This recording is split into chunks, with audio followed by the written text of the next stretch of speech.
I said, I'll come down here and sit next to you. You could get Tina. No, you could.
Okay, it's 2 o'clock.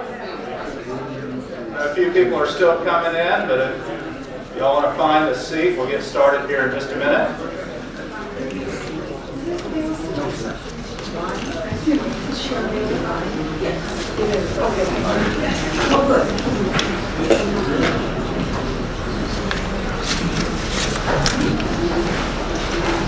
Okay, great. Well, good afternoon, ladies and gentlemen. Welcome to the Sandcastle. For those who don't know me, my name is Jimmy Bailey. I'm the Chief Operating Officer of the Community Association. It's nice to see so many of you here today, but I also want to welcome all of you that are participating on Kika's live stream channel over the internet. We know it's impossible, really, to schedule an event on Kiowa at any time during the year that's convenient for even a majority of our owners, given the fact that 80% or more of you live somewhere other than Kiowa full-time. But for the last 6 months or so, with the help of modern technology, we've been able to bring Kika to you wherever you are, Kika meetings.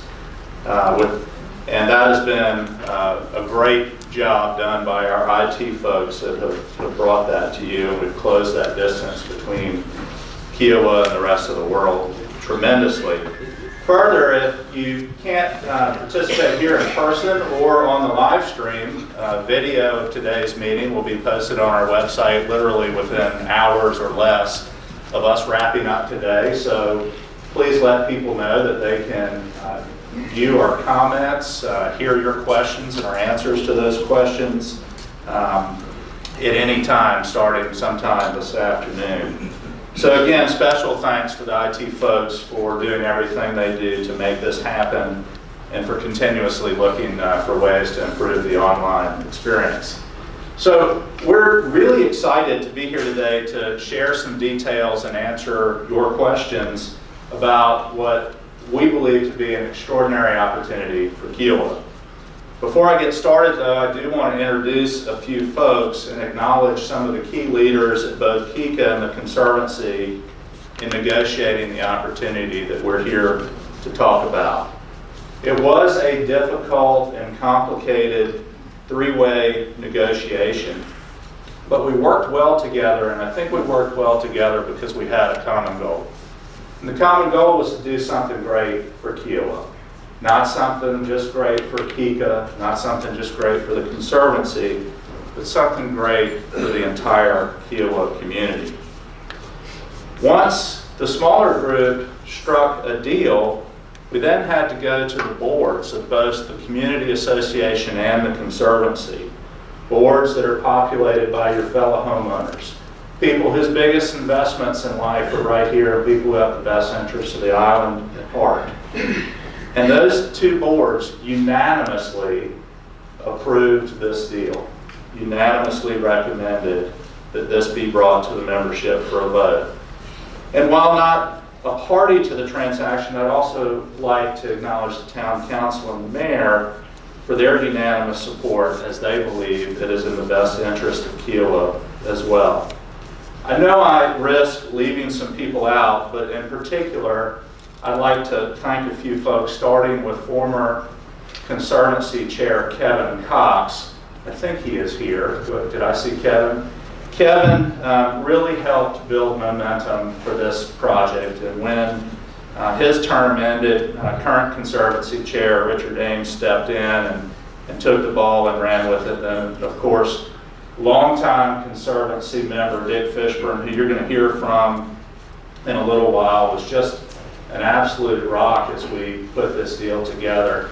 Frankly, some of the parcels that we're talking about preserving are parcels that Dick has had on his radar screen for many, many years, and he's played a key role. For Kika, some of the very, very preliminary conversations started under former Chair Bruce Stemmerman, and when he left the board, current Chair Dave Singer stepped in, and we have not skipped a beat. But this time I'd like to ask all Kika and Conservancy board members in attendance to please stand and be recognized.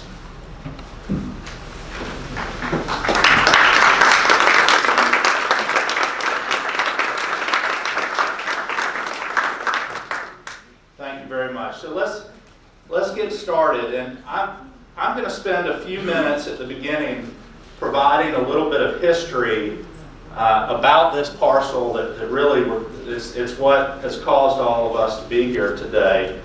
I'll then provide an overview of the deal that has been negotiated, and then after that I'll turn it over to Dick to offer some perspective from the Conservancy and to provide a few comments. Once we're done, we'll take your questions and your comments, and we'll stay as long as it takes, as our objective is to make sure that you are basing your vote on the facts. Because we truly believe that if you understand the facts of this deal, there's no reason not to vote for it. This really began back in 1995, going back in time more than 20 years, when Kiowa Partners deeded to Kika a roughly 10-mile strip of land along the beachfront here. The primary purpose of this conveyance was to make sure that whatever was considered beachfront in 1995 would always be considered beachfront. The concern was that with a healthy accreting beach, there could one day be a temptation to develop another row of houses. And the best way to prevent that from happening was to deed that land in those dunes to Kika. Included in this much larger conveyance of 10 miles of dunes and beachfront was the 4.6 acres that we are talking about here today. And I'll come back to it, but the developable portion of the 4.6 acres is the pink shaded area on the map on the screen. Years after the conveyance occurred, Kiowa Partners notified Kika that it had conveyed this property in error as a result of what they described as a Scrivener's error. They requested that Kika issue a corrective deed and give the property back to them. Well, the Kika board at the time wasn't around 10 or 12 years prior when this was conveyed. They had no idea whether it was an error or not. and they sought legal counsel on the issue and concluded that whether it was an error or not, they did not have any authority to give the property back to KP. The facts were pretty simple. The property was conveyed to Kika as common property, and there was no evidence of a mutual mistake. And the fact that it was conveyed as common property is what is key here. The only way common property can be sold or transferred is by a vote of the membership. A number of years passed, and then in late 2012 or early 2013, Kiowa Partners filed a lawsuit against Kika seeking a judicial reformation of the deed, essentially asking a judge to invalidate the deed and give the property back. And we've been in court basically ever since. We spent about $125,000 defending this position, and to date we've prevailed every step of the way. We prevailed at the trial court, we prevailed at a motion for reconsideration, and Kiowa Partners filed an appeal at the South Carolina Court of Appeals, and oral arguments were heard this March with a decision pending. That decision could happen this afternoon, next month, next year, we don't know. While we feel good about our chances, it's impossible to predict the outcome or the timing. And if we do win, it is certainly possible that KP could appeal to the South Carolina Supreme Court, keeping us in court and spending more money. Before I move on, let me describe in detail what you've been looking at on the screen. For those of you that are online, you can find this plat that was approved by the town of Kiowa several years ago that delineates the various parcels around the subject property on Kika's website. The plat can be found at www.kika.us/parcel-trade/FAQ. Once there, click the Captain Sam's tab and scroll to the link titled Town Approved Plat. So let me just describe what you are looking at here. I know if you're in the back, it may be hard to see. I don't think the words matter a lot. It's just the outlines here. This parcel here that I am circling with the green is the 4.6 acres. The pink shaded portion is the approximate 1.7 acres of that parcel that is landward of the baseline and can be developed. So it's 1.7 acres that can be developed. Everything shown in blue is also owned by Kiowa Partners, can be developed, will be developed. There are no questions about these parcels. The green is the Timbers project that's underway right now. And the purple is Beachwalker Park, which is owned by Kiowa Partners and leased to Charleston County. Kiowa Partners in 1976 leased that property to Charleston County on a 99-year lease. So Beachwalker Park is there to stay.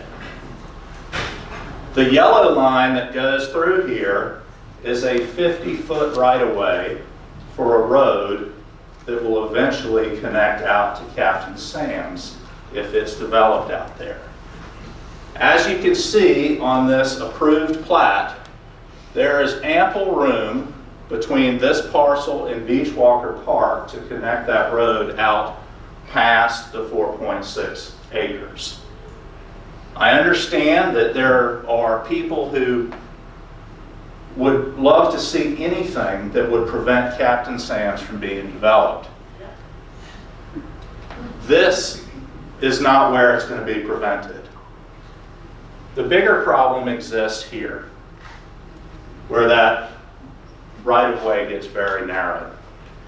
But this does not have anything to do with Captain Sam's. However, our board and the Conservancy Board understand the feelings in the community about that project. And as part of this, even though there is room for this road and it's already platted, We have committed that if this property gets transferred, there will be a deed restriction on it preventing vehicular access of the parcel to Captain Sam's.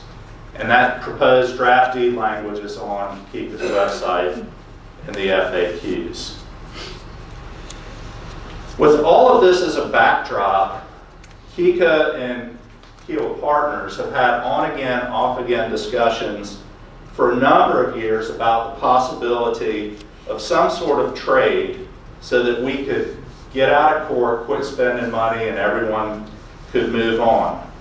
But until this deal came together, we couldn't agree on anything that we deemed to be fair. We've walked away in the last 5 years from a handful of offers that we didn't think were sufficient.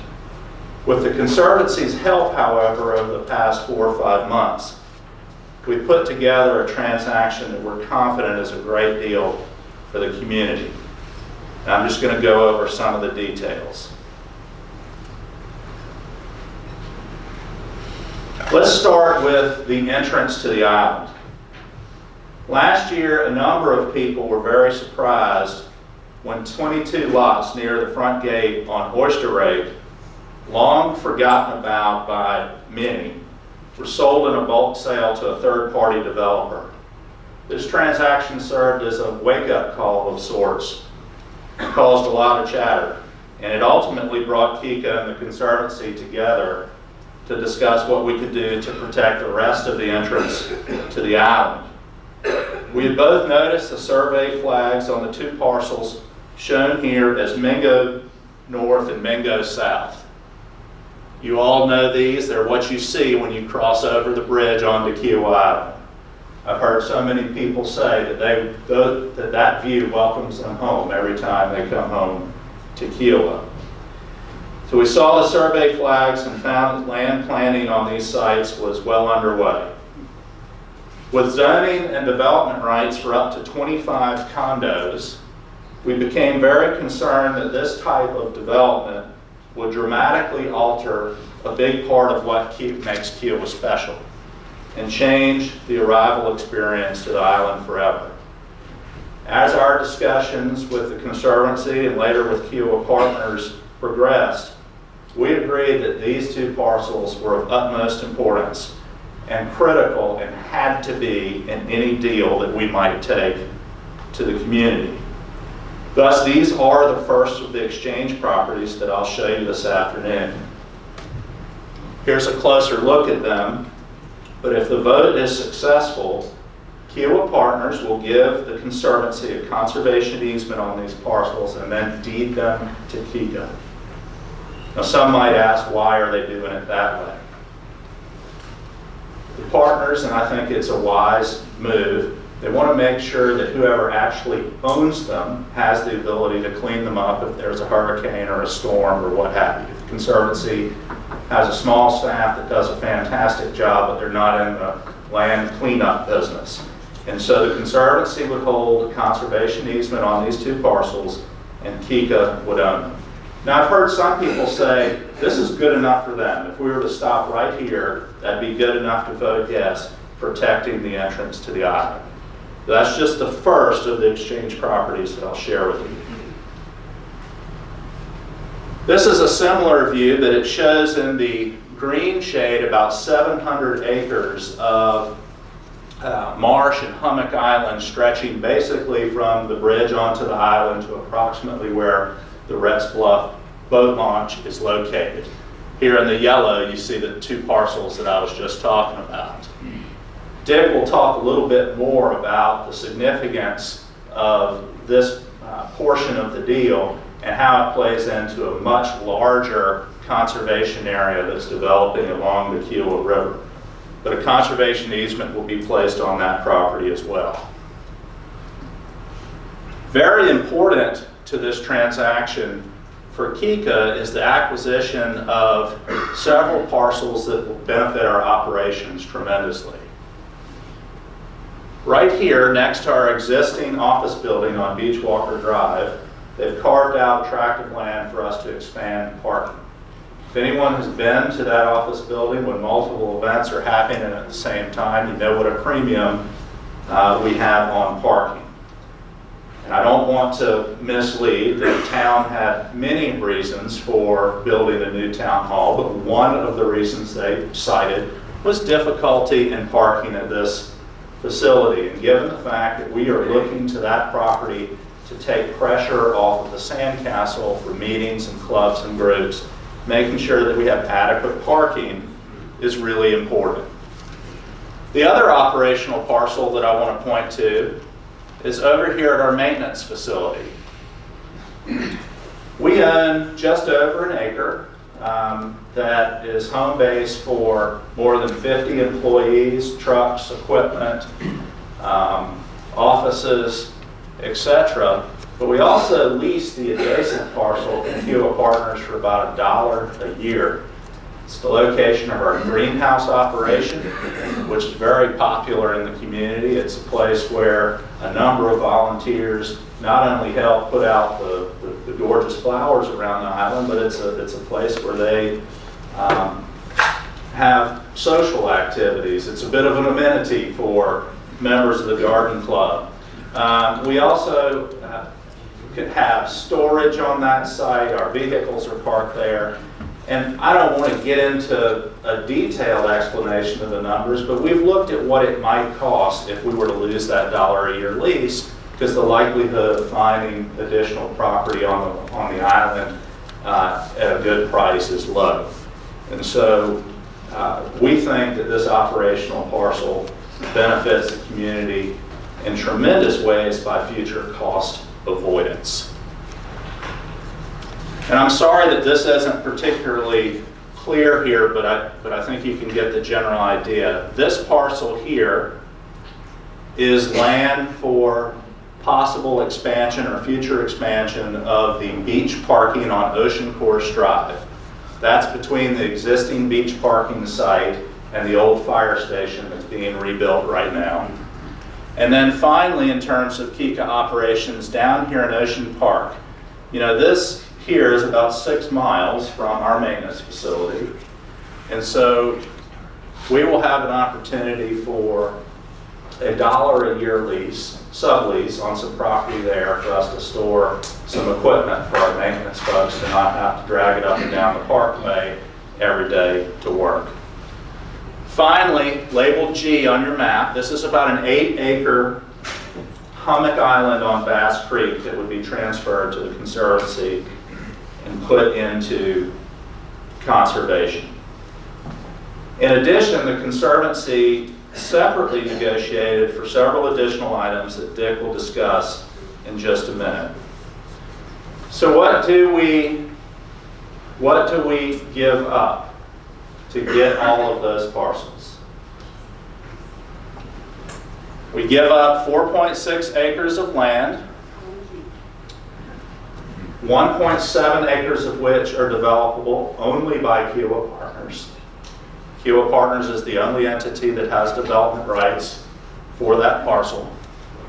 We give up 1.7 acres that is surrounded by certain future development. We give up 10-ish units on that site, residential units in all likelihood. And we get back all of those things that I just talked about. So we think it's a great deal. What can happen there? Well, the town of Kiowa Island zoning controls that. It's zoned R3 commercial, which means there are a whole lot of different possible uses described in zoning, but based on what's expected to be around it, the most likely scenario is more residential development. Does it have anything to do with Captain Sam's? No. Are we getting enough? You know, people want to talk about what's the value. We've never viewed this as a balance sheet transaction. We viewed the exchange properties that Kika would get in return, especially at the entrance to the island, being able to protect the entrance to the island is something that's priceless.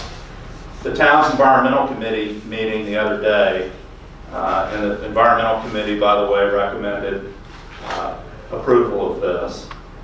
A gentleman made the comment that, you know, if the collected value of all the property on Kiowa is $5 billion, and keeping the place special and keeping it natural and preserving the entrance to the island is worth 5 or 10% of his property value, and those parcels are worth $25 to $50 million to the community.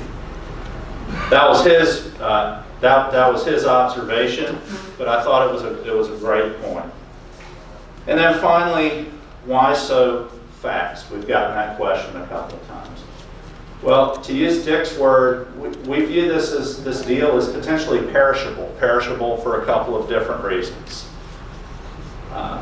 First of all, those properties at the entrance to the island might not be available in 6 months or 9 months or a year. We don't know. The second reason the deal is potentially perishable is because we don't know what's going to happen in the courts.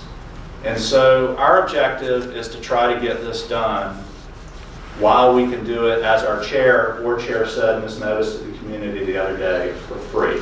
Let's trade a parcel that has no value to us for these things that have tremendous value to the community. So with that, I'd like to turn it over to Dick to offer a few comments from his perspective as well as the Conservancy.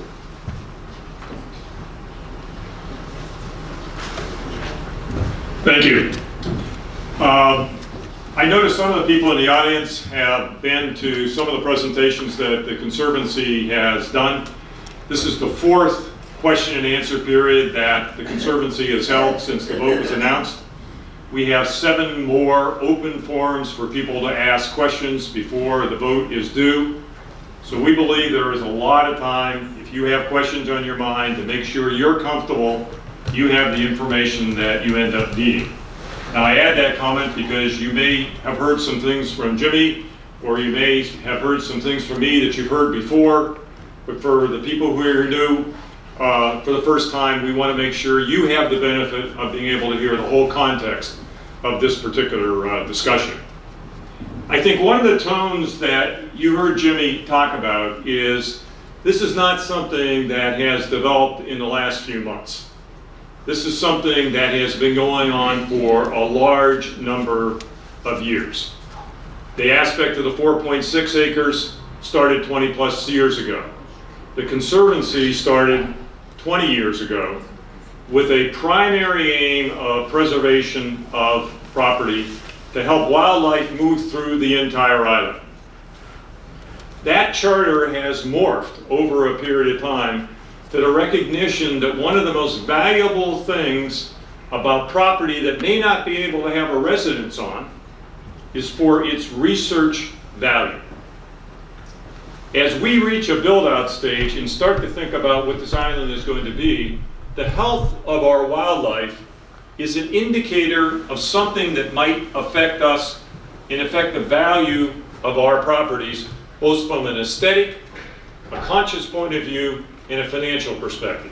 So it's important that a local authority has the ability to be able to conduct research on all the different habitat types that we have in the island. And I'm going to come back to that in just a second. So as we looked at the various parcels, about 8 years ago, the developer at the time and the Conservancy reached a situation where they had reached a transaction for the trade of the 700 acres that Jimmy talked about, and the Conservancy was going to go to the federal government and get a $1 million grant. We filed the application. It was rated the #1 application in the country, not in the state, in the country. It was approved, and the pathway was to have the grant money go through the state and have the state pass it to the Conservancy. And somebody in Columbia said, no, we're not going to do that. We're going to keep it. Now, would you like to have Columbia control whether they can put a visitation center on the entrance of the island? Would you like Columbia to be able to tell us whether we can do research on the island? So we said no. And that opportunity passed. Now, if you come back and say, why is local control of these properties important to the Conservancy? Because we have experience in what happens if you don't have it. Now, during the interim from that 8-year period of time, we've had a number of conversations with the principals of the developer. We're very, very clear on what our relationship is with the organization. We're a nonprofit organization that represents you from a conservation perspective. The developer is a for-profit organization. We understand each other. And we understand that if we're going to get somewhere, and they're going to give us something that adds value to the community, we need to identify what the value is to them and make this a two-way transaction. And that's the dialogue we've had all along in a very open way. The next thing that ends up coming to pass is that the Habitat Committee on the Conservancy started an exercise about 6 months ago called Kiowa 2030.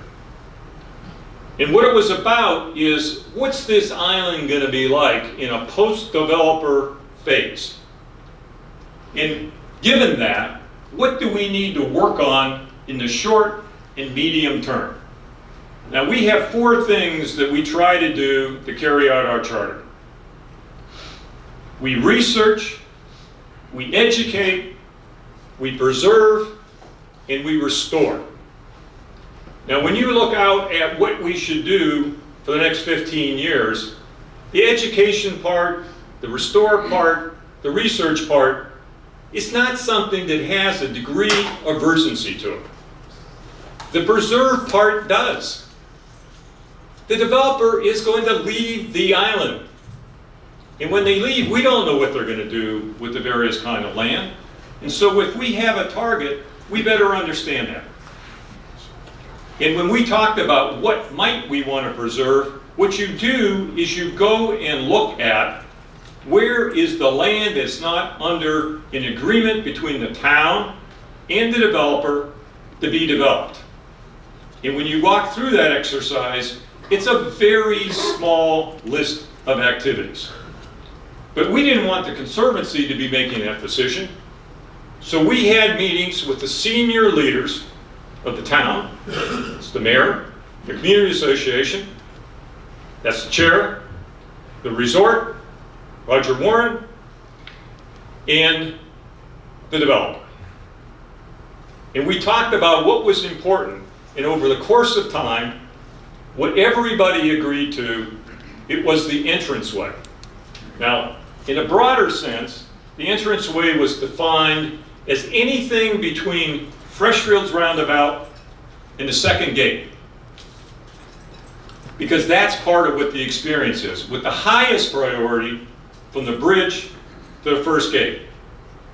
Now, what I can tell you in those conversations is each of those 4 leaders said, not once, not twice, 3 times in meetings with everybody, this is an idea that we all support. But let us tell you, Conservancy, there are some quid pro quos here. The for-profit organization said, we're not going to give up our development rights.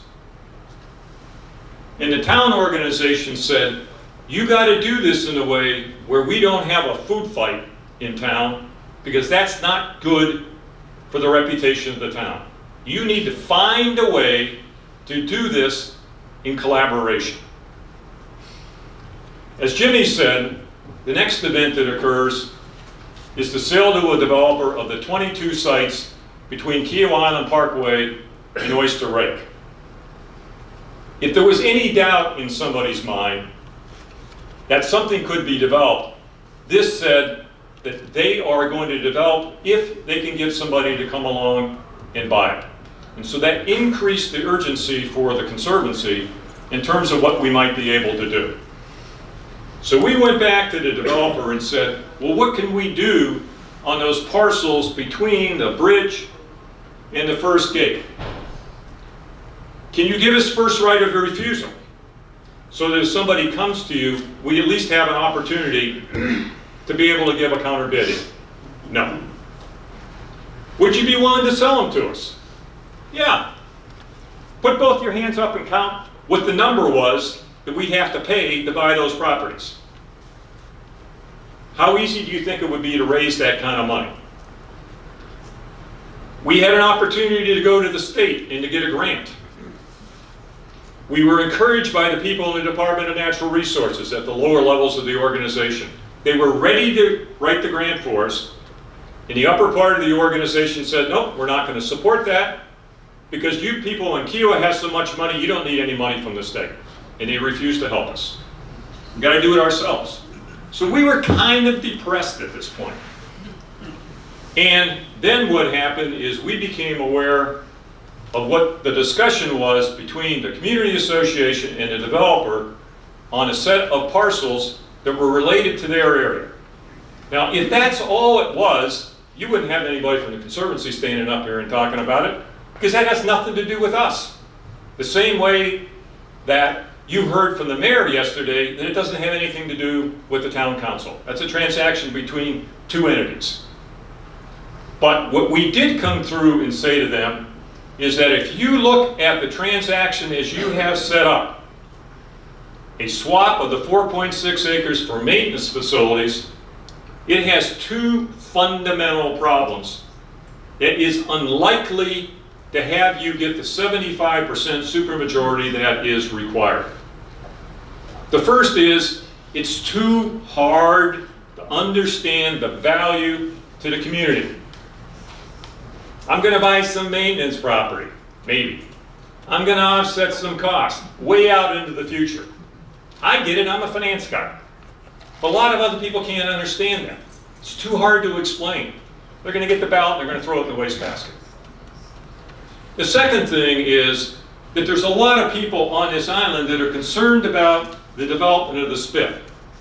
And it's absolutely guaranteed that as soon as you put that out there, people are going to associate that 4.6 acres with the development of the spit. You absolutely need to take that issue off the table. So on the first issue, in terms of the economic value, people can understand aesthetically, from a conservation perspective, the value of those properties as you enter the island. If you also look at it in terms of what it means in a financial perspective, look at the values of Kiowa Island relative to other communities that don't have the level of preservation. Now, when Jimmy gave you the $5 billion number and multiplied it times 10%, he said that number was 50 million. I think it's 500 million. It's a big number, okay? And that's your lifeblood. It's probably the biggest asset that you end up having. That's a tremendous asset. It is value to be able to respect that. From ours, having this 700 acres gives the value of the research, but it also creates the opportunity for anybody who's trying to market this island to a prospective buyer and somebody that is going to buy your house when you retire or move someplace else, to create an element of value. And why it becomes bigger is that it's now being discussed as something called the Kiowa watershed. With this 700 acres, we will have protected 2,500 acres on the north side of Kiowa Island, all the way from the Stono River to the Cut. Now, if you're looking for a way to get people excited about how conscious people are about preserving the beauty of Kiowa, even if you're not a good marketing person, you can kind of figure out what the value is. So it has a big play in terms of what we're going through. And so as we enter into the discussion, the three organizations sat down together with these arguments and said, how do we create the economic value? Well, the big economic value is for the community, both aesthetically, from a conservation perspective, and financially. I think you can end up seeing that fairly easy. From the perspective of protecting, we're trying to do two things. We're trying to ensure that people take the issue off the table, that this has something to do about increasing the probability that the spit is going to be developed, so that people don't have that concern. We went to the developer and said, are you willing to write down, let me say it differently, are you intending to move the road onto that parcel? No. Well, if you're intending not to move it onto the parcel, are you willing to write a legal contract that says you can't do it? It took them about 15 seconds to agree. Now, I've seen correspondence that comes on IQA that says legal documents aren't worth the paper that they're written on. Now, if you're a lawyer sitting in the audience, maybe this is a threat to your livelihood. We've had lawyers on the Conservancy, lawyers on the Community Association, every member of the Conservancy leadership team, and members of the Kika board look at this document. There's been a lot of eyes that have gone over it. We're trying to make sure it occurs. The second issue that we're concerned about is what's been raised by the residents of Inlet Cove. Is this going to create a situation where we have a lot of traffic going through? What we first do is prevent it from being associated with the spit. The second thing you look at is how many people are going to be added to the traffic flow as a result of development of that pink parcel. Well, in our discussions with the developer, when we asked them what they might do with it, they said it's likely to be 2 single-family homes, 10 or 12 multifamily homes, or something that we combine for something that's more aesthetically pleasing. 10 or 12 residents is not going to create a lot of traffic. So we've tried to listen to the concerns that have been raised by people on the island and take them into account when we put this in front of the overall population. And maybe the final point I want to talk about is what is the sense of urgency that is associated with this?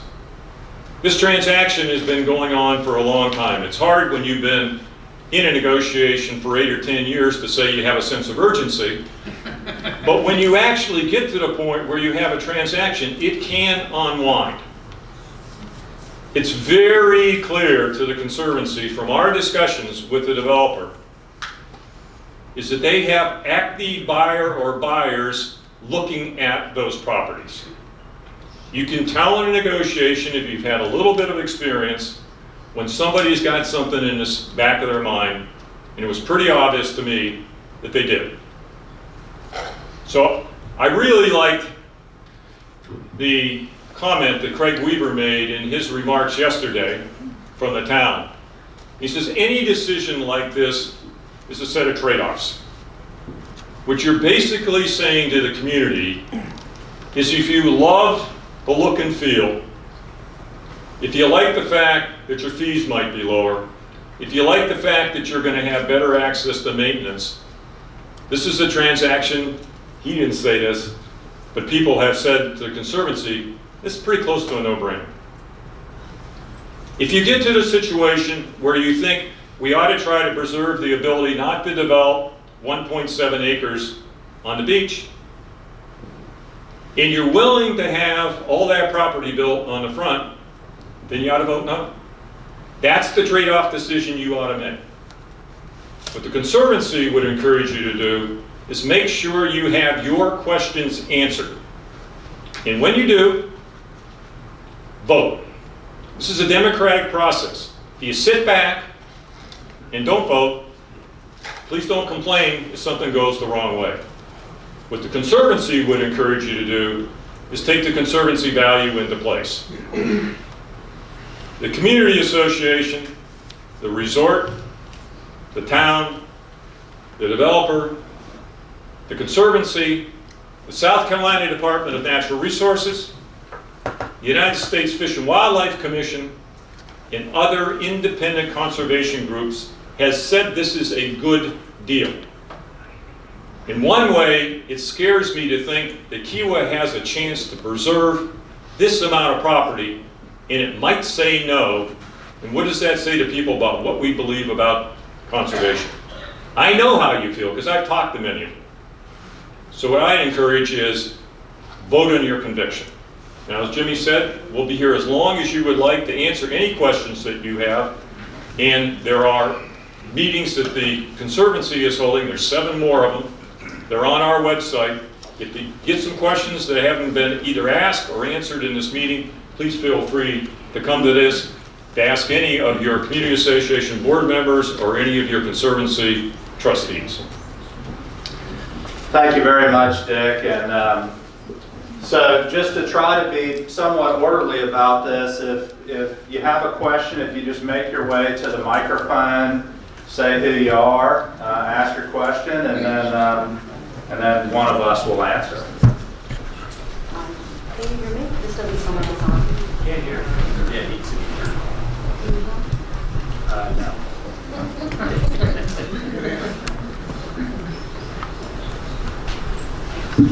No, that's me. I'll have to raise myself up a little bit. So I'm a New York City resident in general, and the reason I'm dressed this way is because this island is very important to me. Can you hear me now? Okay, so my name is Samantha Chapnick, and I'm a New York City resident who has a home here. And the reason I'm dressed this way is because I came off of the beach to come to this meeting. And given that I don't even leave the beach to spend time with my family, that should indicate to you how important this is to me. And what I've heard so far is basically that a worthless piece of property, which I'd be happy to buy myself if it's worthless. I could give you 10, 50,000, that's fine if it's worthless. So a worthless piece of property, we're gonna trade to have a parking lot and so that equipment can be moved more easily. Then I've heard that the entrance to Kiowa is really important for part of the experience. And for me personally, when I drive down that road and have those live oaks coming over, we feel like we have come from New York to paradise. So I fully understand what you're saying, and I think you did a very good sell job of trying to explain all the positives of this type of transaction.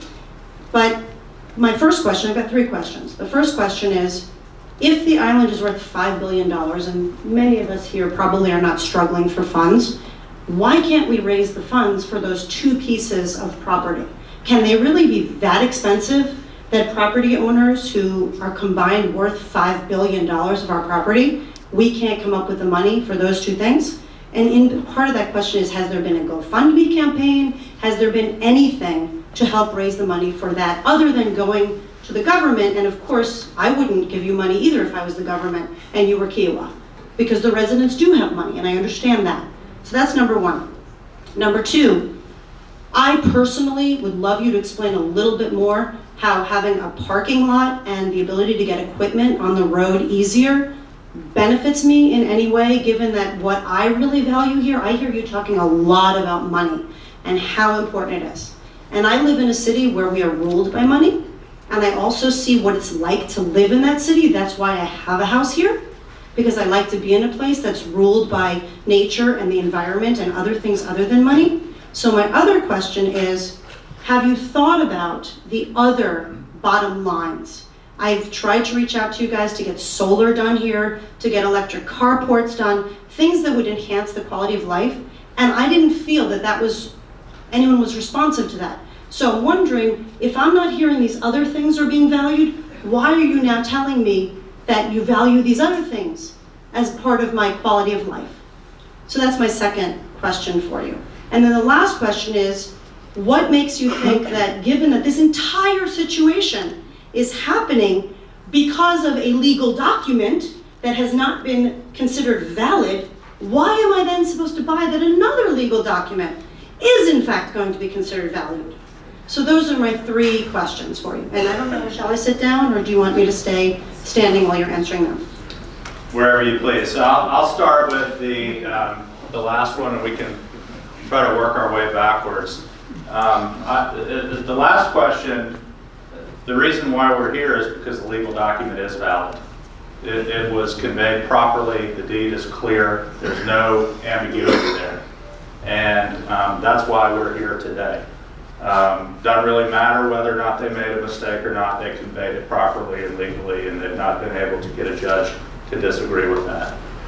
The second part was, I think about the value of parking lots and so forth and what that should mean to you. Well, Q Island is about balance, okay? And one of the things that we try to do here is make the most of our resources, whether they're natural resources or financial resources. And if we lose that facility on Kestrel Court, we will in all likelihood have to relocate a significant portion of our operations off the island, which costs money.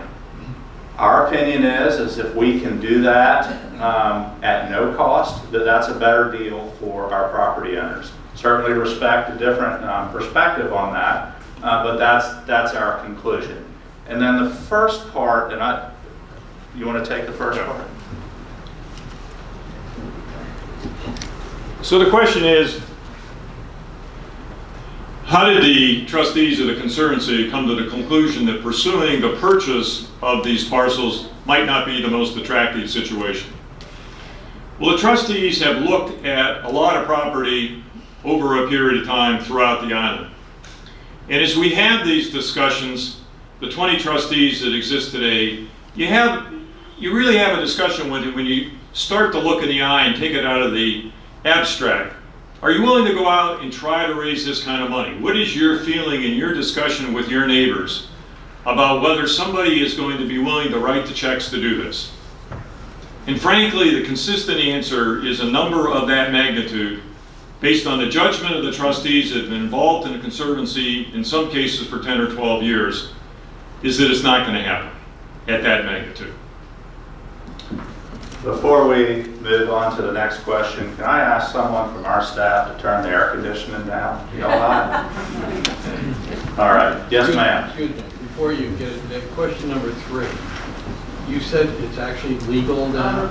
Didn't you say before that some judge in Columbia is trying to decide whether or not it's legal? Repeat the question. And we don't know. We may not know for 10 years.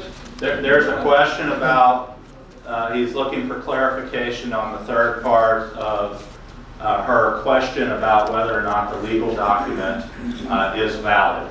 The reason why we're here is because every judge to date has said that the deed is valid that gives Kika ownership of the property right now. Yes, ma'am. I have 2 questions. One of them very detailed because I can't quite picture what's happening here. And the other one more general, but I also want to thank you for all your hard work. On this particular diagram, as a member of Turtle Patrol, I've gone past Beachwalker Park, sort of through it, and out to the beach.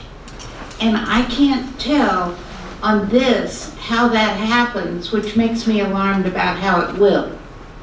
Sure. So the existing boardwalk from Beachwalker Park to the beach comes down the side of the pink property.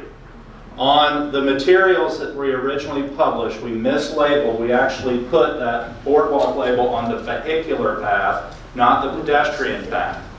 However, the boardwalk comes right through here. They will have access to the beach, whether it remains on that boardwalk or it gets relocated. There is an easement that allows property owners to get to the beach. And so the beach walker path, and I believe it's even in the lease that says that access to the beach will be provided. But Beachwalker Park, contrary to what people might believe, is not a beachfront parcel today. That's what I was just realizing, looking at this and wondering why. And I would add is if the road ever is built all the way through, the path from Beachwalker Park would cross the road. And that will be somehow preserved in whatever documents we sign? Okay. My other question, and I don't mean to derail what we're talking about today, but has there been any discussion of that portion of the parkway that starts at Freshfields and runs to the river? There have been discussions. Most of that parcel is owned by the resort. And as you know, we're going to have a PGA here in 2021. That's where they're going to park the cars. I suspect they might be willing to have a discussion in 2022. Thank you, Matt. So overall, it sounds like a great deal, and my question is it sounds like too good of a deal for us and not a good deal for the partners, which makes me suspicious. So my question is this: when you convey this parcel that they want, does that in any way change, and this stuff is complicated for me, does it in any way change where the baseline of the beach is to help decide whether the spit can be developed? Because there's enough beachfront in front of it, will the calculations change in any means by adding on more beachfront by this 4.9 parcel? Do you understand what I'm saying? I think I understand your question. If I don't answer Okay. it, please let me know. And before I do answer it, let me just say that you are saying that it sounds too good to be true. Also have heard criticism that we're not getting enough, so we can't win here. I am going to comment after he answers the second half of your comment. It's really hard to see on this plat, but the dotted line here along the bottom is the baseline, and the state sets that. And so it's going to be adjusted this year, I believe. Is that correct? It's going to be adjusted, and it'll be adjusted wherever it's adjusted to, you know, in or out. But our conveyance of the property has no impact on where that baseline is. Okay. Does that answer your question? Yeah. I think Dick wanted Right. that. And so to go back to where you preluded into your question in terms of where the value is, one of the things that the Conservancy brought to this discussion is an attempt to understand where value might be created by the various entities that are involved in a transaction. How's the value to the community association as a representative of the community? What's the value to the partner? What's the value to the Conservancy as a representative to the community? And what's the community at large? I think when we look at that matrix today, and we've amended it as we've gone along in the negotiation, the conclusion that you reach is a favorable vote is a clearly preferred alternative of the Conservancy and the Community Association.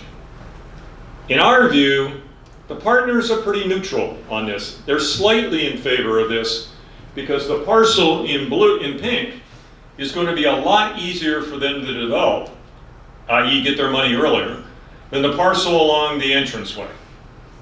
And so they would prefer to go to where it's the easiest.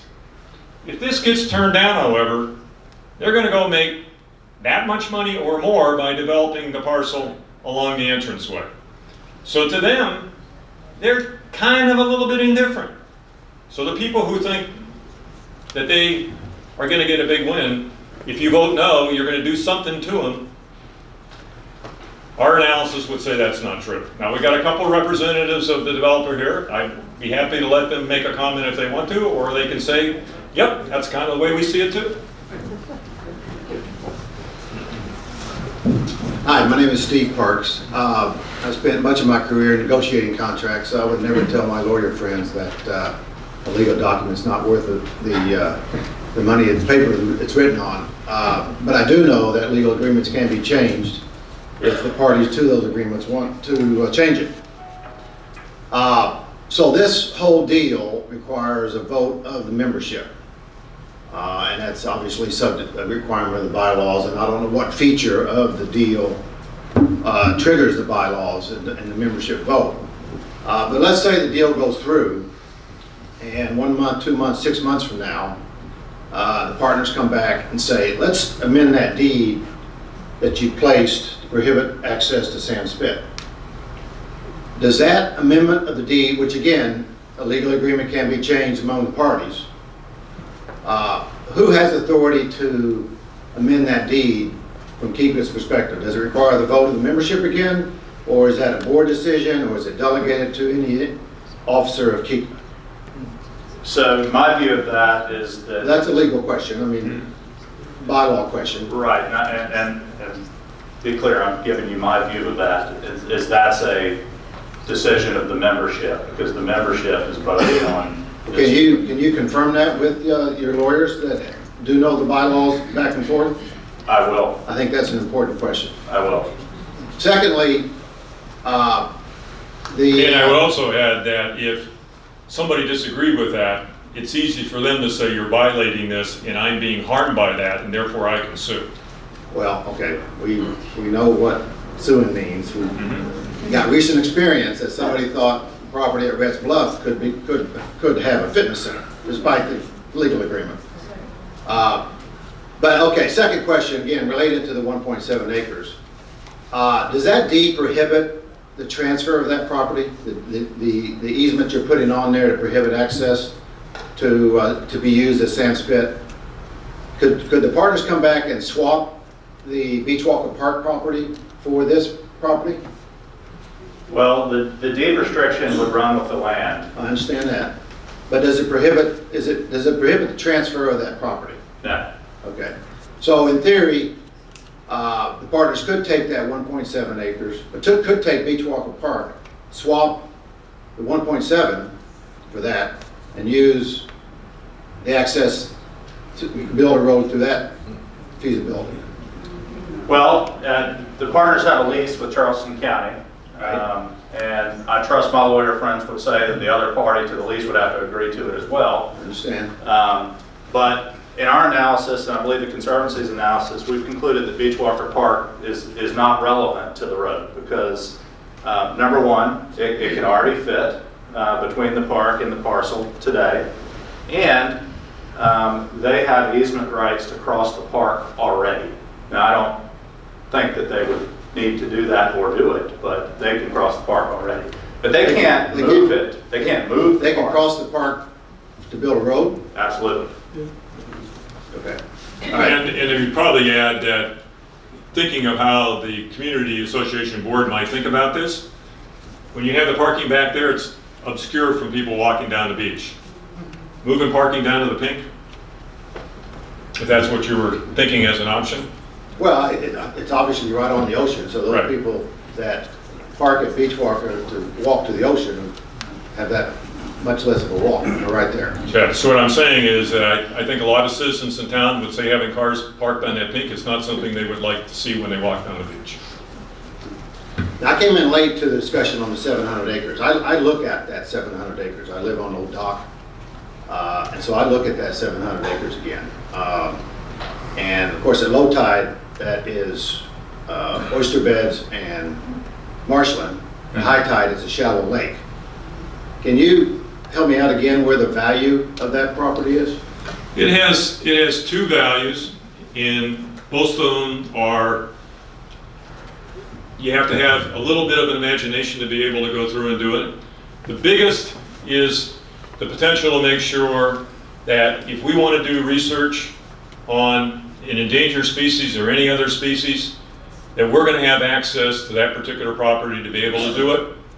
And it isn't going to be conveyed to somebody else who may prevent us from doing it, one. Two, if you've been in conservation for a lot of years, what you discover is things that you think are never going to happen with the current administration. You get a new administration someplace, Columbia, Washington, even locally, and they change what you can do with particular elements of the property. If you have a conservation easement and that conservation easement is managed locally, you take that risk away. And we've seen a number of times, even in our transactions, that what was said by one board of you don't have to worry about this is never going to happen, comes back over a period of time. So that goes through our mind. The second thing, or the third thing, is what we've heard from the developer, the resort, and if you want real estate, is that one of the biggest strengths they have when they're marketing the island to people is our reputation for being a balance of nature in development. Nobody has this as a high-end development. So it is the value. Now, I know some people are uncomfortable talking about the financial versus the aesthetic versus the conservation element of it, but what we're trying to do is to represent all the interest in this room and let you know what your neighbors are thinking and saying when they talk to us. Yes, I agree. You do need a wild imagination to see value for that ownership to occur. I mean, if you believe, the partners believe there's value from an aesthetic perspective, they're going to want to preserve that by not doing anything with it. So the fact that you're going to own it now doesn't change that. And a future developer may not have that same opinion. Well, I don't know what you do with that property. You can't build on it unless you're going to have a house, a community on stilts. It's oyster beds and marshland, and then a shallow lake during high tide. I appreciate your opinion. I look at it every day. It's beautiful. Right. I agree. What I can tell you is that the trustees who have been involved in conservation and as seen things gone awry would like to have it under local control. Okay. Jimmy, how are you going to communicate the confirmation of that deed being amended later, requiring a membership vote? We'll put it on kika.us/parcel trade FAQs, and we'll link to it in our weekly e-blast between now and the vote. Okay, thank you. My name is Ron Fielding. I live on Surf Song Road. I'm an economist by background, so I will talk numbers. The woman who asked the first question seemed to think that 1.7 acres of developable property might be worthless or close to worthless. Obviously, it's a lot on which at least 2 oceanfront houses can be constructed, and it's easily worth $10 million. And there's no point hiding that or ignoring that. The big point is that whenever you got a little pink parcel that's surrounded by a pile of blue parcels, the owner of the blue parcel thinks the pink parcel is it's worth more to him than it is to a newcomer, because he can then develop that entire blue piece in some uniform, coherent way that would be separate if somebody just had the 2 lots. So we're talking about a $10 million parcel. Now, by the same token, owning that extra piece of land near your maintenance shed, instead of having a year-to-year lease at $1, it's worth more to you, or Kika, us, than really to anybody else, because it allows you to get the extra parking space and storage space, both there near your maintenance facility and next to the firehouse. So by consolidating the ownership, that by itself is intrinsically a good deal. Now, I don't know what price they've offered you for the 2 parcels Mingo Point, but offhand, this seems like a very favorable deal to me, and unless I'm missing something, I intend to vote in favor. But if I'm missing anything with the dollar amounts here, let me know. But I think this is very favorable, and I don't think Kika should be in the development business itself of oceanfront property. That is best left for a developer. But I think there's an awful lot of work that's been done that on the whole looks pretty valuable. Thank you. Ron, just to clarify your comment, the 2 parcels that were referred to, those would come with a yes vote. The 3rd parcel, which was cross-hashed at the bottom, is the one the Conservancy has an option for, and yes, we do have an option price at lower than market value. What are the numbers? When you're in a negotiation that involves money, you want the people that are involved to know what it is and not to have it out into the public domain. Because when it goes into the public domain, it can make it easier for the transaction to go where it costs more money. Hi, I'm Mary Ann Conley, 4927 Green Dolphin Way. Jimmy, I wanted to ask you about that Kestrel Port. Yes. Who owns that now? Well, it's nearly impossible to see on this map, but if you can at least see where the red letters are here on the screen, there's a parcel that's approximately slightly over an acre that Kika owns. And then there's a smaller parcel next to it where a greenhouse and other equipment and so forth is located that we lease for $1 a year from Kilo Partners. Okay. I guess my comment on Kestrel Port is that it's a mess, and I don't understand how that property is allowed to be the way it is.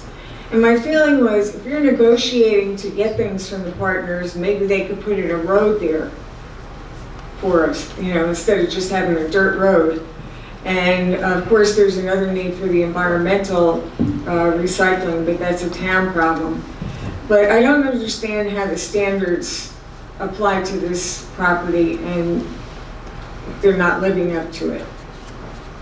Well, Kika owns that road, and we have, in favor of paving other roads where people live, we have neglected that one the longest. In fact, if you rate every foot of 60 miles of roads that we own, it's the lowest rated road on the island, and I believe it is in our projections for a repave for next year. But that's Kika's road. And yes, it is not in great shape. No, the whole property is like a miscellaneous other category with buildings here and trailers and, okay, thank you. Hi, my name is Marilyn Larrick, and I live at 1082 Terrapin Court in Sparrow Pond, and I walk through the 4.72 acre parcel that is the big incentive for this particular land swap. I do it every day, or nearly every day. It depends on the thunderstorms. One thing that we should note is that I would think it has ecological relevance and importance on its own. When I started coming to Kiowa Island in the very early 90s, what I was most struck by were the beach dunes and the maritime forests, along with admiring all the marshes. And that was something totally unique to my experience. And that is truly unique. And I would urge everybody, before they vote on, if they've not already voted, on approving or disapproving this land swap, that they just go down to the West Beach and walk along where the 4.72 acres is. You could just go through Beach Walker, and when you walk on the current boardwalk, what you look at on both sides as you walk through is the parcel we're talking about. And then go out on the beach and turn towards the Sandcastle and take a look to the left and see what development actually looks like from the beach in the person of the timber resorts. And just because we should be voting on the facts, my first question is, where are the 3 appraisals from reputable appraisers of the value of the 4.72 acres that we are swapping? And where are the appraisals of the value of the property, particularly the 2 fingers of marsh property that we're exchanging this for? So that's my first question. My second question is, has the town ever approved a plat for development for the 700 acres of marshland that we will be protecting in this land swap? Isn't that the most relevant thing to answer the question as to whether or not it's developable? Is there such a plat? Okay. So to take the latter issue, it is zoned R2 on the 3 parcels in total. You could put 44 single-family homes. I was asking about the 700 acres. I'm going to go to that. Great. You could put 44 properties on these properties. We've seen a plan on how they would be laid out on the properties. The other properties are not zoned for development. So we're talking 44, and according to the town's information that they sent around yesterday, I believe it was yesterday, it said that the 4.72 acres, there's 1.7 acres that's developable, and it's zoned for 12 dwellings per acre with no more than 7 dwellings in any building. So, Jimmy, if we use your estimate that there's 1.7 acres of developable land, somehow I get to the fact that you could have 20 dwellings there, so I'm not quite sure how that becomes 2 beachfront properties. Okay, so your last question, I would totally defer to the folks at the planning office, or I'm no market answer, but I think where you get to a lesser number is because of the restriction on the number of buildings on each acre. So you end up, it's an equation where you wind up with 10 to 12, even though the acreage would suggest a larger number. I'd be interested in hearing from Mark.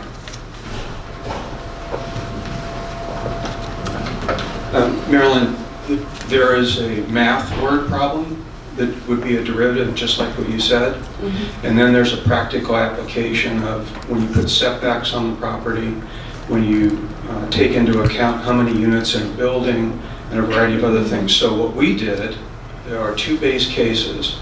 We did a base case of what would the lot layout be like, just on, you have to think of it as a freestanding piece of property. Right. So there would be no more than 2 oceanfront lots if it were at one extreme. And then if you looked at the other practical application, using existing building types on Kiowa, fundamentally it's 2 buildings that could fit on there. 2 timber resort type buildings with the multiple layers. Well, you could, let me finish and then I get your point. You can have 2 buildings that equate to about 10 units in terms of the split between the 2 buildings, and then still account for the parking. So the idea was, yeah, you had the math word problem, which yields much higher density, and then the practical world. And it's not fair to look at just one of the practical worlds, because we have 2 different prototypes on the island. So I don't know if I answered your question. And going away from the math word problem to the practical issues, the 44 dwellings on what is it, parcel A and B on your map there? No. Mingo North and Mingo South. Right. Did the same thing. And it comes to 44 right. dwellings, or it comes to less? Well, again, there are 2 variables there. You could do fee simple, single family lots, cottages, that sort of thing. Or you could do the range of built for sale out there. And that's how you get to as many as potentially, I forget what the math is, but a total of 44. So I have layouts of those too. As few as? Well, as few as you could have 1 compound on each one of those peninsulas. You could have tiny, I call them nanos, little cottages on the other. I mean, there are all sorts of variables that you could have. Thank you. So I don't want to not answer your question about appraisals, and Marilyn, I recognize where you're coming from, and we'll just have to agree to disagree that the appraisals are important, because an appraisal on a property that you don't have development rights for requires you to ask the appraiser for a hypothetical condition that just doesn't exist. And so I think the membership is owed appraisals before you ask them to vote on something of this magnitude. And you may think that it's not worthwhile, but I think probably those appraisers can manage to come up with an answer. And it may be very much in your favor, but I'd like to see it.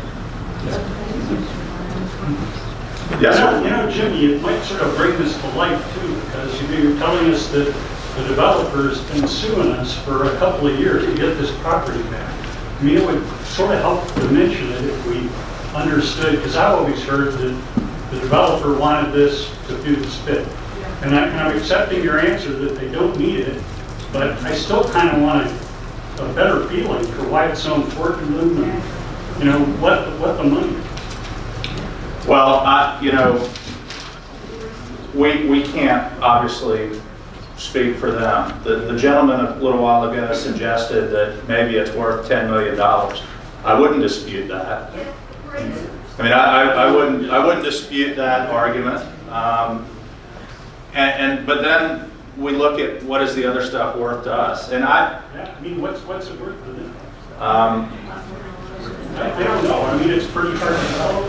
I mean, my God, getting the ARB to do something for a little house is pretty hard to get them to do something in front of the gate. This gentleman is standing patiently at the microphone. I'm sorry. I have 3 questions. First relates to my name is Larry Olenoff, in case I forget. The first part of the question relates to the third finger. The second part relates to the Kika-owned parcel, and the third part relates to the bylaws.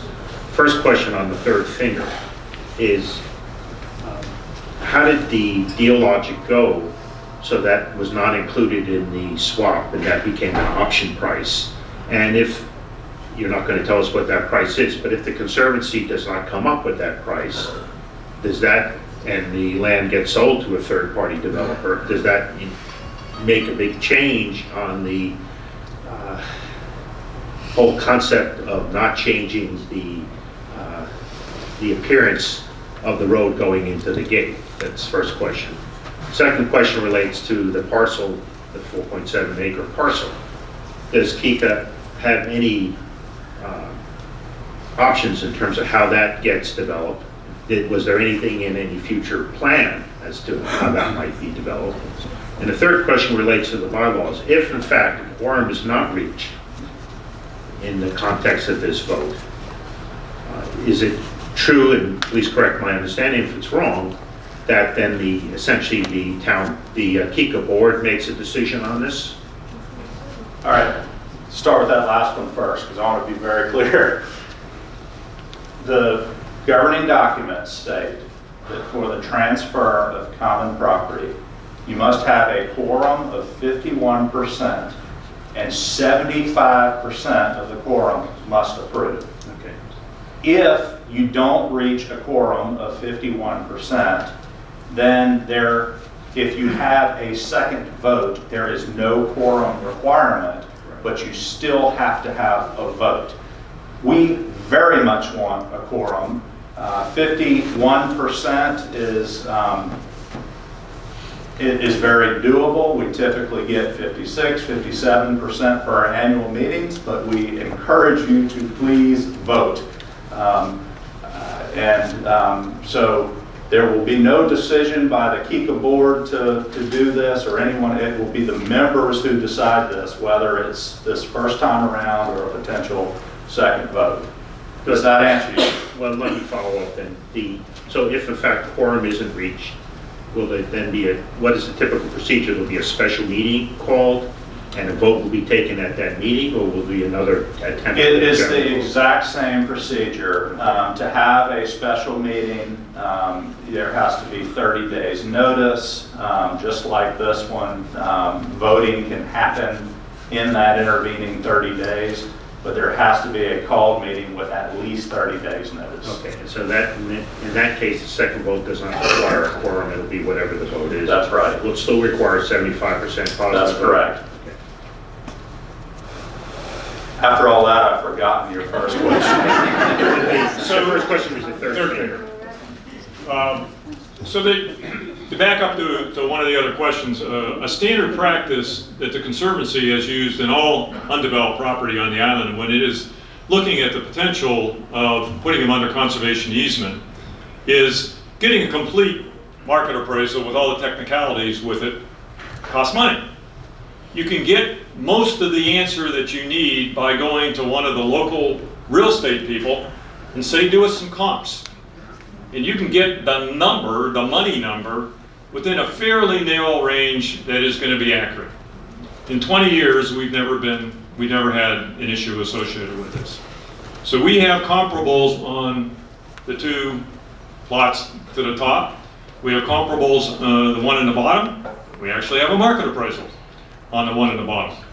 But when you're in a negotiation, it's generally not good negotiating practice to be telling the other side what your top price is, or your bottom price, because it impacts the ability to be able to do it. And that's why we can't disclose what the issue is.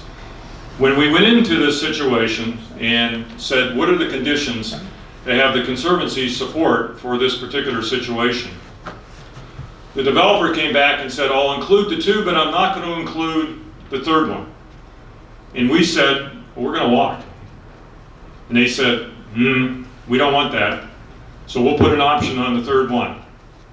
Now, you can draw your conclusions on why they may have been willing to say that, but the conclusion of the trustees of the Conservancy is because they were pretty confident that they were going to be able to sell that to somebody in the short term. So the question is, if in fact you are not able to come up with the funds to purchase that third finger, how does that impact your whole scheme? Kevin Cox is here as the ex-chair. Richard Ames is not here, I believe, today. But I think in talking with the trustees, I believe they have somewhere near 105% probability that they're going to be able to make this happen. And then the second question I asked was related to the parcel that Kika owns and whether there are any future plans or any future vision of the future in terms of how that land might be applied. Are you talking about the 4.6 acres? Yes. There's nothing that we can do with it. You couldn't build another sandcastle on there? No. Because they don't have development rights to the site. Thank you. Robert Adams, living in the code. First question is, the parking lot next to the Kika office, if that does not result in being involved in this trade, what could be built on it?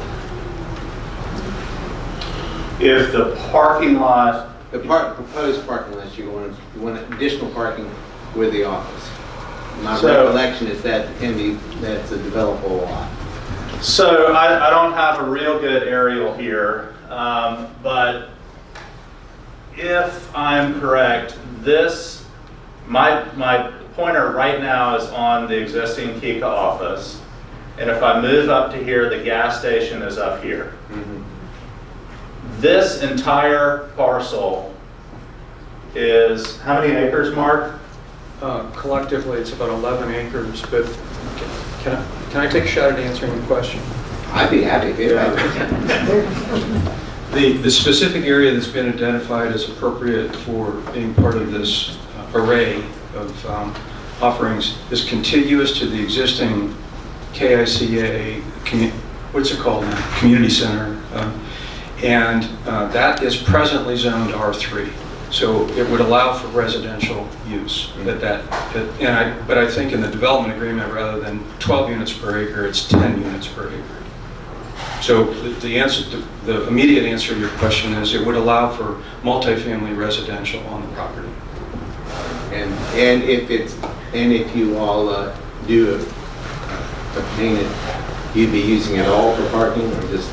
Oh no, we're not getting the 11 acres. That would be nice. But no, we're getting a small carve out adjacent to our existing lot that's approximately 100 feet wide by 105 feet long for about 20 additional parking spaces. All right, I understand.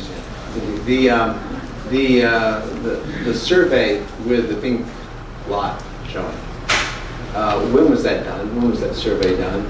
This is a plat that I think was originally approved by the town in maybe 2011, and subsequent plats have been approved, I think, in 2013 and 15, if I'm not mistaken.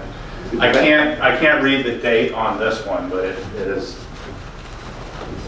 So, to the best of your knowledge, then this was done by a professional surveyor, and it was that's taken off the deeds. Southeastern Surveying is a very reputable surveyor. I just wanted to make sure because I can't read it. Yeah. And the reason I ask that is because when you look at the GIS for the county, a lot of that doesn't look the same. So. The GIS for the county is often an adventure. I'm sure they love the recommendation. The property to be transferred, as we do know that obviously there's a long-term lease for the parking lot for the county park, but there would be nothing in here that would prohibit the new owner of the pink lot to say, take a sliver of the lot going up till it hits the county road, and then work a deal with the county if they so choose to move the park over to that side. Would you say that's true? Well, I would say that any relocation of their park would require the two parties to the lease to agree to it. Oh, obviously, but I'm saying nothing's going to stop anybody. Nothing's going to stop either of those two parties from coming to that agreement if they so choose. That's correct. There's no apparent need for that. Right. Okay. I have one request for both of you all, for the Conservancy and for the Kiko. When were the votes taken to go with this proposal? When? Because some people say, wow, this popped up on me right today. And I don't know how long you all have known that. I know that the brochure you all sent out looked like nobody kicked that thing out today. It's been out there working on it for a while. So how long was it? If my memory serves me on this, there are 3 votes that have been taken by the Conservancy Board of Directors. The first was taken in the January strategy session, which is, does the strategy of emphasizing preservation in the short to medium term, is that the appropriate emphasis for the Conservancy? That vote was taken in January. That vote was unanimous. There was a second vote taken about 3 months later, also involving all the board. Are we still okay to end up moving ahead on this particular transaction? That vote was 19 or 20 favorable with 1 abstention. And there was another vote taken a month to... When was what date? April-ish. Okay, thanks. Okay. And another vote taken 4 to 6 weeks later of, okay, now we're really serious about this. We're about to reach an agreement. If you have any concerns about this, now's the time to raise your hand. And oh, by the way, if you agree to this, this also means that we're going to go to the community to raise the funds to be able to get the 3rd parcel. That was approved 21-0. And what date was that? About 4 to 6 after, so you'd be in May. Okay, Yeah. thanks. Okay, and I would say that our schedule tracked fairly similar to that. I mean, the deal kept changing. I mean, Dick mentioned a point in time where the Conservancy was walking away, and so we recalibrated and so forth, but ours tracks a very similar schedule to that one. well, at least when was the last vote where you all finally said, this is drop dead, we're going? May-ish.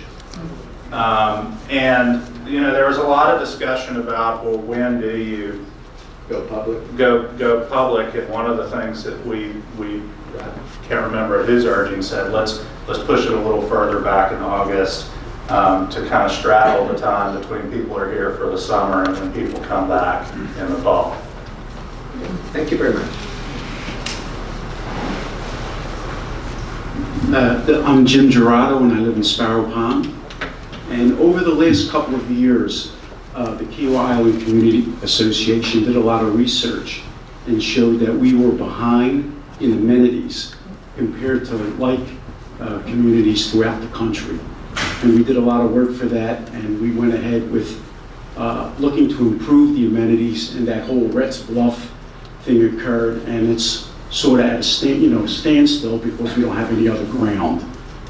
Was there any consideration with changing or swapping this valuable property, this beachfront property, for amenities property, where we could build additional amenities for the entire community? And that's my first question. And my second question is, we talk about the view as we drive in, entering the island. Well, the view is dramatically changing on West Beach. If you go to West Beach and you put your umbrella down in your beach chair and you turn around and you look at timbers, it looks like a 5-story building, and there's going to be 3, and this is going to give the partners the ability to put maybe 2 or 3 more there. So if you don't live on the West Beach area, please come to West Beach and take a look at that view. That's dramatically changing. Okay, the first question about did we look for opportunities potentially for other land, potentially for amenities. I mean, we literally rolled out the map and said, what do you have? I mean, why not change, why not swap that ground from at Mingo Point North and Mingo Point South, and put amenities there for the entire island? This is beachfront property, and it seems to be so valuable to the developer that you think he would listen to some kind of swap for our amenities, because we are doing the Sandcastle, and I appreciate that, but that's not going to change the fact that the association over the last couple of years said as we compare ourselves to other communities throughout the country, we're coming up second best. Well, I think trying to locate facilities for amenities on those two parcels would be very counter to the reason why we're pursuing this deal in the first place. And we believe that they should remain pristine with nothing built on them. That's our opinion. If you have a different perspective, that's fine, but that's kind of how we got to where we are today. I mean, I understand that, but there's a lot of blue there that looks like the developer along Beachwalker Drive could have gave us for that 4.6 acres. Lot